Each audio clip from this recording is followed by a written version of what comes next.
juste pour revenir en arrière, parce qu'on est là aussi pour rappeler cette trajectoire magnifique, regardez cette photo. J'en ai souvenir, parce que quand on signe à Madrid, on se présente devant cette fameuse statue de la Cibeles à Madrid, où les Madrilènes fêtent leur titre. Ouais. C'est au milieu des années 90, 96, vous arrivez à Madrid. 96. 96, vous arrivez à Madrid. Sensation pour vous, quand même. Qu'est-ce que ça vous rappelle, cette photo-là? C'était l'espoir, le début d'un rêve. Mais seulement, mon rêve était devenu cauchemar parce que ce que j'aime le plus faire, qui est de jouer au football, je ne pouvais pas le faire. Et j'étais rentré dans un bras de fer avec un président milliardaire de son État, moi qui gagnais rien. Je ne pouvais pas. Et je suis allé dans un petit club d'abord à Leganés, puis Espagnol, et enfin j'ai connu le bonheur à Majorque. On va y revenir sur ces différentes étapes.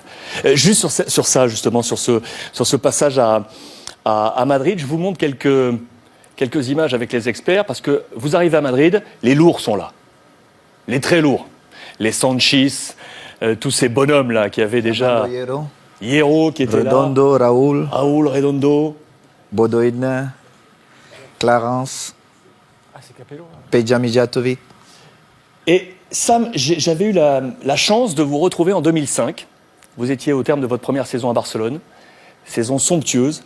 Et ensemble, vous m'aviez conté les anecdotes justement sur cette alors famille madrilène qui vous enveloppait. Une anecdote sur Peja Mijatovic et son histoire de chaussures. Racontez-moi de nouveau cette histoire parce qu'elle m'a marqué et je l'ai toujours en mémoire, cette histoire de chaussures. J'ai déjà eu la chance de garder cette relation avec Peja Mijatovic. Grâce à lui, j'ai eu ma première vraie paire de foot.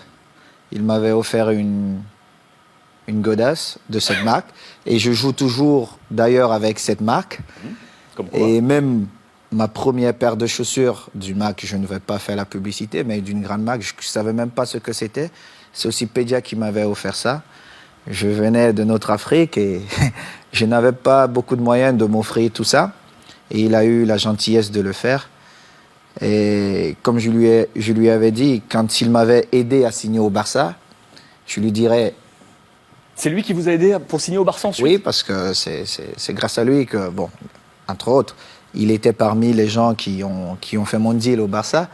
Mais j'avais une certaine relation avec, donc c'était plus facile pour moi de discuter avec lui qu'avec les autres.